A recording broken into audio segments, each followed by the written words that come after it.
Ja, si ja ho sé, ha arribat el fred i ara tens fred a casa?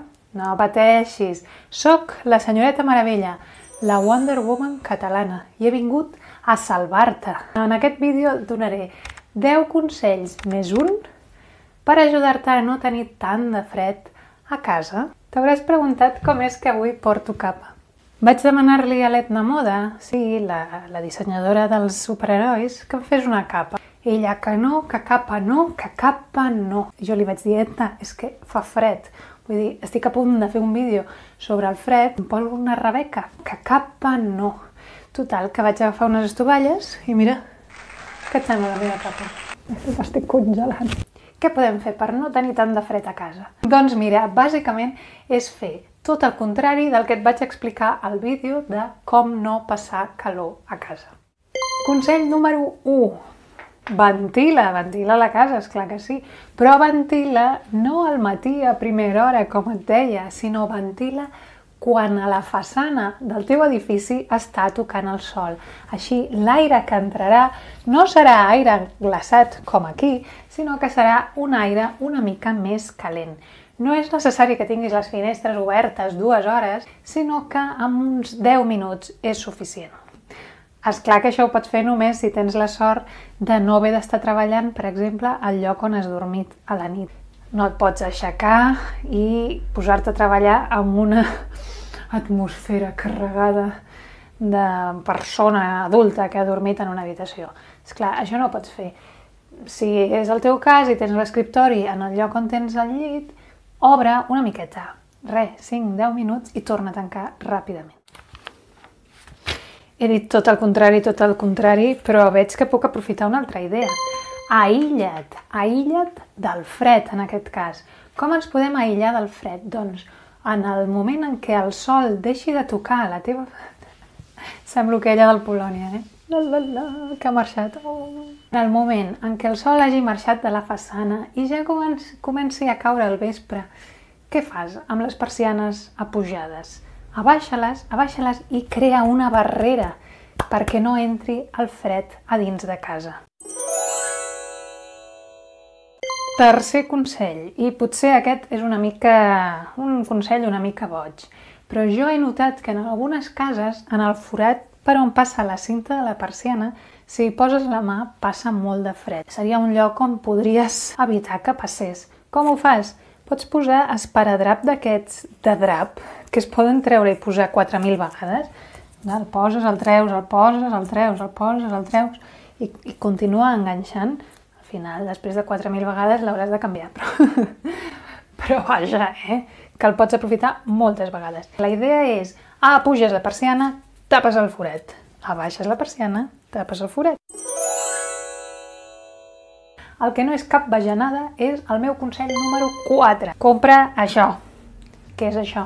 Bé, no ho compris. Espera't, t'explico per què serveix i mira si ho necessites. Això, que es diu Rivet, gràcies Optimot i Optimotes, les meves superheroïnes de l'Optimot, això que es diu Rivet, en espanyol es diu Rivete, no, que és broma, es diu burlete, és un objecte molt útil que trobareu a les ferreteries. És com una goma amb una part d'adhesiu que es posa, quan obres la finestra, en els marcs de la finestra. I l'objectiu és que la finestra tanqui més hermèticament.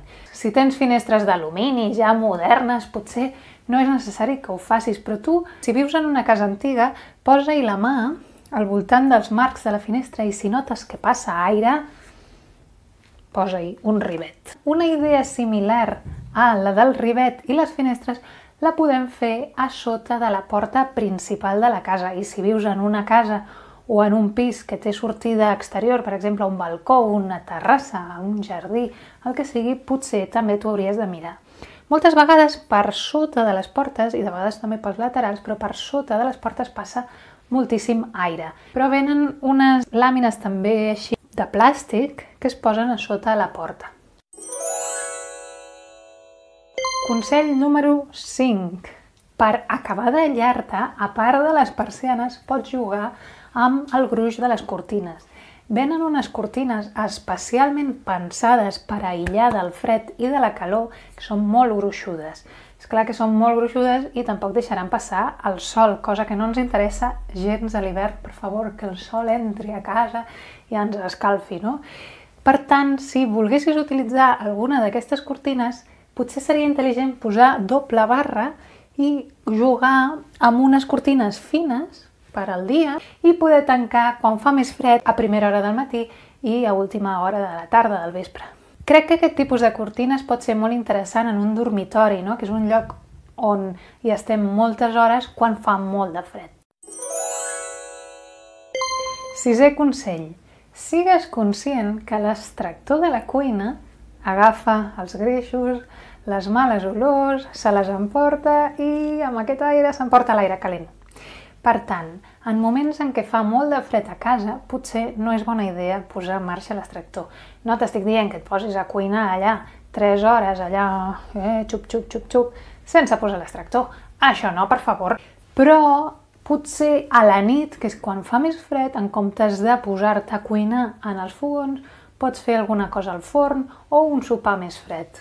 De fet, utilitzar el forn és molt bona idea perquè escalfa la cuina de cop. Si tens finestra a la cuina, potser està bé obrir un palet la finestra perquè l'aire vagi de la finestra directament a l'extractor i no agafi l'escalfor de la resta de la casa. I si no, també tanca la porta de la cuina si tens la sort de tenir una cuina tancada, com Déu mana, com abans es feia. Quina mania de fer totes les cuines obertes, senyors arquitectes, per favor. Tot el menjador fa una pudor que no vegis. Ja està. Ja ho he deixat anar. Ja sabeu com tinc la cuina, oi? El vídeo de la calor et parlava també de la importància de vestir amb materials frescos, naturals i tot això a l'estiu, no? Doncs a l'hivern tot al revés. Sobretot en llocs on fa molt fred trobareu a supermercats, al mercat del cap de setmana que es munta al poble, en merceries, no? Trobareu això que són una meravella, un invent meravellós. Samarretes interiors tèrmiques. Són unes samarretes que pots comptar de quin material deuen ser, però la cosa menys transpirable d'aquest planeta, i a dins hi ha com un vellut cutre que abriga moltíssim. Jo tinc aquestes dues, ja us dic, d'un mercat, i tenia aquesta antigament del Decathlon, que no és felpada de dins, però sí que és una samarreta tèrmica. Llavors, escolta, tens fred a casa, abriga't. Posa't una samarreta d'aquestes, un bon jersei de llana i un altre jersei de llana al damunt. Seguro que no tindràs fred. També comprar-te uns leggings que siguin tèrmics. També són afelpats. Jo ara mateix vaig amb màniga curta, però amb leggings d'aquests, i estic la mar de bé. Per estar-se per casa va fenomenal la roba tèrmica, per sortir al carrer, òbviament, com a roba interior, i també per dormir com a pijama. Enamorada de la roba tèrmica. Si no teniu calefacció de gas natural i heu de comprar algun aparell que escalfi, si viviu en un lloc humit, la costa, per entendre'ns, al costat d'un riu, no compreu estufes de butà, ni intenteu escalfar la casa amb espelmes. El que fa el foc és crear una mica de condensació i crear més humitat i més sensació de fred, per tant no ens interessa. És molt millor comprar algun radiador elèctric. Hi ha molts tipus de radiadors elèctrics, n'hi ha de mica, n'hi ha d'uns nous que es diuen de calor blava o alguna cosa així, i crec que dels més econòmics i els que funcionen millor són els radiadors d'oli. Tenen forma com de radiador de gas natural normal, però a l'interior, en comptes d'aigua, té oli. La gràcia és que l'oli és un líquid que s'escalfa molt de pressa i manté molta estona l'escalfor. Per tant, la màquina no ha d'estar constantment posant-se en marxa per mantenir aquella temperatura. Per tant, a la llarga acabes estalviant.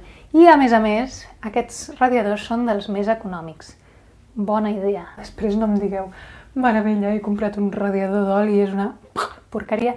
No, home, no, fes una mica tu la teva recerca. Consell número 9. A l'hora d'anar a dormir, de posar-te dins del llit, abriga't bé.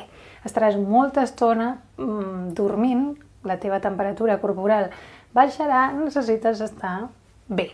Ja sé que no és el millor dormir molt abrigat, però si fa molt de fred potser t'has d'abrigar, no? Doncs vinga, jo el que faig és posar-me els mitjons, la goma dels mitjons, pel damunt del final del pijama, perquè el meu pijama no té goma. El meu pijama que abriga no té goma, llavors faig així i així si em bellugo no em queda el pijama a mitja cama i em congelo aquell tros. Diuen que quan tens fred, si t'abrigues el cap, deixes de tenir fred. Per tant, pensem anar amb barret per casa o per dormir, no? Un barretet de llana ben mono i aquí no passa fred ningú. En comptes de manta, utilitza edredó nòrdic que abriga molt més. N'hi ha uns que tenen dues parts, una pels mesos de primavera i tardor i l'altra per l'hivern, que es poden ajuntar totes dues i abriguen molt. Perquè no entris al llit i el llit estigui glaçat, pots utilitzar aquests sacs que són normalment de llavors o pinyols de cirera i coses així que s'escalfen al microones i te'ls poses allà on tu dormiràs i quan arribes al llit no està tan glaçat, o bosses d'aigua calenta de tota la vida o una manteta, una estoreta elèctrica. Encara em queda l'últim consell i és el millor, però si has arribat fins aquí, subscriu-te, no? Mira, no series el primer, eh?